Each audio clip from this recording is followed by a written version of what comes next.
Hello everyone, I hope आप सभी लोग बहुत अच्छे होंगे और उतने ही अच्छे तरीकों से आप सभी लोगों का पढ़ाई चल रहा होगा। तो उस पढ़ाई को और भी बेहतर बनाने के लिए आपके बोर्ड एग्जाम में कुछ अच्छा परसेंट अचीव करने के लिए हम लोग कुछ इंपॉर्टेंट क्वेश्चंस देखने वाले, वो भी आपके क्लास 12th हिस्ट्री का 1 अंक वाले जितने भी इंपॉर्टेंट क्वेश्चन है। क्योंकि आपको पता है भाई, आपका लगभग 20 जो क्वेश्चन है 1 मार्क्स वाली आती है, तो उसके लिए हम ये 20 क्वेश्चन जो आपका 100% फिक्स कराने वाले इस वीडियो पे। तो वीडियो को बहुत ध्यान से अंत तक जरूर देखना और इन जितना भी क्वेश्चंस आपको बताया जाएगा, क्योंकि कुछ कुछ क्वेश्चंस जो है उसकी आंसर्स नहीं हो पाई है, ठीक है, टाइम की कमी की वजह से। इसलिए आपको वैसे भी आप लोग का तो तैयारी हो गया होगा, तो आपको सिर्फ और सिर्फ रिवीजन करना है। तो इन क्वेश्चंस को जरूर ध्यान से देखेंगे और इसके आंसर्स जो है खुद माइंड पर एनालिसिस करेंगे, ठीक है। फर्स्ट क्वेश्चन आपकी स्क्रीन पर है। इसमें क्या बोला जा रहा है आप लोग देख पा रहे होंगे कि सिंधु सभ्यता को जानने के स्रोत कौन कौन से हैं। तो मुख्य स्रोत जो है पुरातत्व विभाग, इन चीजों को याद रखना।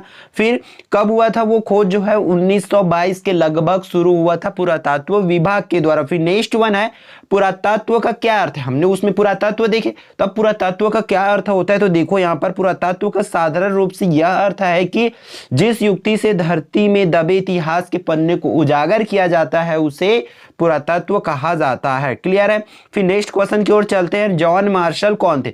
तो जॉन मार्शल एक पुरातत्व शास्त्री थे। वह 1902 से 1928 तक भारतीय पुरातत्व सर्वेक्षण विभाग के महानिदेशक रहे थे, ठीक है। फिर नेक्स्ट क्वेश्चन की ओर बढ़ते हैं। इस पर आपकी स्क्रीन पर है मोहनजोदड़ो शब्द का क्या अर्थ है। तो मोहनजोदड़ो का अर्थ मृतकों का नगर तथा मुर्दों का टीला होता है। फिर हड़प्पा में जल संचय के अवशेष कहां से प्राप्त हुए। तो धौलावीरा से, यह गुजरात में स्थित है। यहां पर जल प्रबंधन व्यवस्था के अवशेष प्राप्त हुए, ठीक है, याद रखेंगे। नेक्स्ट क्वेश्चन की ओर बढ़ते हैं। प्रश्न क्रमांक 6वां।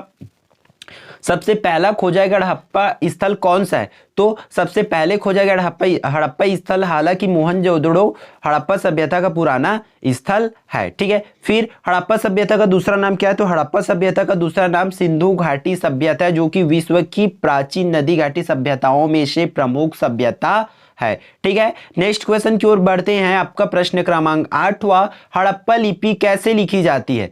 हड़प्पा लिपि कैसे लिखी जाती है, इसकी आंसर्स आपको करना है, तो बहुत ध्यान से देखेंगे इसको, ठीक है। तो देखो इसमें क्या बोला गया है कि हड़प्पा जो लिपि है पिक्टोग्राफ अर्थात चित्रात्मक थी, जो दाईं ओर से बाईं ओर लिखी जाती थी, ठीक है। याद रखेंगे इन पॉइंट्स को। वैसे पढ़े होंगे ना आप लोग, अगर बुक को अच्छे से डिटेल पढ़ेंगे तो इन क्वेश्चंस के आंसर आपको बिल्कुल भी याद करने की जरूरत नहीं है, क्योंकि बहुत आसान और सिंपल क्वेश्चंस आपके लिए पूछा गया है, ठीक है। देखो हड़प्पा सभ्यता की मुहरें किस पत्थर से बनी थी। तो हड़प्पा सभ्यता की मुहरें जो है सेल खड़ी नामक पत्थर से बनी हुई थी। फिर भारतीय पुरातात्विक सर्वेक्षण के पहले डायरेक्टर जनरल कौन थे। तो पहले डायरेक्टर जनरल कौन थे, अलेक्जेंडर कनिंघम थे, ठीक है। तो ये रहा 10 इंपॉर्टेंट क्वेश्चंस। फिर आगे बढ़ते। सिंधु सभ्यता को हड़प्पा सभ्यता क्यों कहते थे। तो इसकी आंसर जो इस तरीके से लिखेंगे आप लोग। सिंधु घाटी सभ्यता सर्वप्रथम खोजी हड़प्पा सभ्यता नामक स्थान पर हुई थी, जो कि 1921 में दयाराम साहनी ने की थी, इसलिए इसे हड़प्पा सभ्यता कहा जाता है, ठीक है। फिर हड़प्पा काल में बर्तन एवं चक्कियां किन किन चीजों से बनाई जाती थी। तो हड़प्पा काल में बर्तन एवं चक्कियां पत्थर, धातु व मिट्टी से बनाई जाती थी। पत्थर, धातु व मिट्टी, ये 3 पॉइंट जो है आप लोग याद रखेंगे, ठीक है। फिर प्रश्न क्रमांक 13। हड़प्पा निवासियों के कब्रों से प्राप्त हुई कोई 4 वस्तुओं के नाम लिखना है। तो ये बहुत आसान है। देखो क्या लिख सकते हो आप। हड़प्पा निवासियों के कब्रों से प्राप्त वस्तुओं के नाम निम्न है। मृत भांड, ठीक है, खोपड़ियां तथा अस्थियां, शंखों के छल्ले, जैस्पर के मन के और आभूषण आदि। इन नामों को बहुत अच्छे से आप लोग याद रख लेंगे। फिर प्रश्न क्रमांक 14। सिक्कों का अध्ययन क्या कहलाता है, ठीक है। सिक्कों का अध्ययन मुद्रा शास्त्र कहलाता है। मौर्य साम्राज्य की राजधानी कहाँ थी। तो मौर्य साम्राज्य की राजधानी पाटलिपुत्र थी, ठीक है। इन चीजों को बहुत अच्छे से कर लेंगे। फिर प्रश्न क्रमांक 16। चंद्रगुप्त मौर्य का गुरु तथा प्रधानमंत्री कौन था। तो चंद्रगुप्त मौर्य का गुरु तथा प्रधानमंत्री विष्णुगुप्त थे, जिसे इतिहास में चाणक्य के नाम से जाना जाता है। जनपद शब्द क्या है। तो ये इतिहास के बाद हम नेक्स्ट सब्जेक्ट पर इंटर करते हैं। जनपद शब्द किसी राज्य या मंडल का निश्चित सीमा वाला वह भाग या खंड जो प्रशासनिक अधिकारी के अधीन होता है, ठीक है।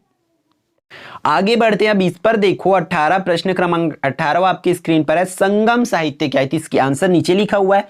फिर नेक्स्ट मैगस्थनीज कौन था उनको बताना है। फिर देवनाम प्रिय और प्रियदर्शी का क्या अर्थ है उसको लिखना है। फिर प्रयाग प्रशस्ति का लेखक कौन है उनको बताना है। धम्म क्या है, जातक कथा एवं जातक कहानियां क्या है, महाभारत में श्लोकों की संख्या क्या है, उसी तरह वन से क्या आशा है, भगवत गीता क्या है। ये इंपॉर्टेंट क्वेश्चन आप सभी को बहुत ध्यान से कर लेंगे, ठीक है। अगर हम सभी क्वेश्चंस को इस तरीके से अगर पढ़ा जाए या आंसर्स को डिस्कस किया जाए तो वीडियो जो बहुत लंबी हो जाएगी।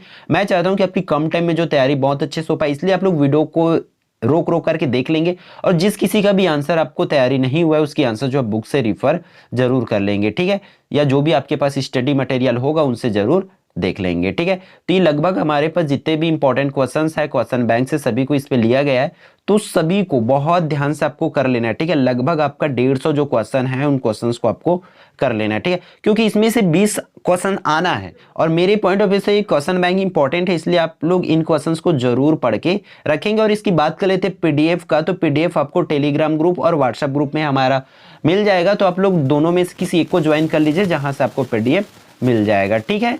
तो इतने क्वेश्चंस को आप लोग बहुत अच्छे से प्रैक्टिस कर लेंगे और नेक्स्ट क्वेश्चंस जो है आपका नेक्स्ट 3 मार्क्स और 6 मार्क्स की आती है हिस्ट्री में, तो वो भी बहुत जल्द आपको प्रोवाइड करा दिया जाएगा, ठीक है। तो आई होप ये पूरी वीडियो आपके लिए यूजफुल रहा होगा। तो वीडियो को लाइक करेंगे और यदि आप लोग चैनल पर नए होंगे तो चैनल को सब्सक्राइब जरूर कर लेंगे, ठीक है। तो इसके पीडीएफ के लिए आप लोग को व्हाट्सएप ग्रुप ज्वाइन करना पड़ेगा और जल्दी से ज्वाइन कर लीजिए, ताकि अगर हम भेज देंगे तो फिर से आपको दोबारा नहीं मिल पाएगा वो चीज़ें, है ना, ठीक है। तो फिर मिलते हैं नेक्स्ट वीडियो पर।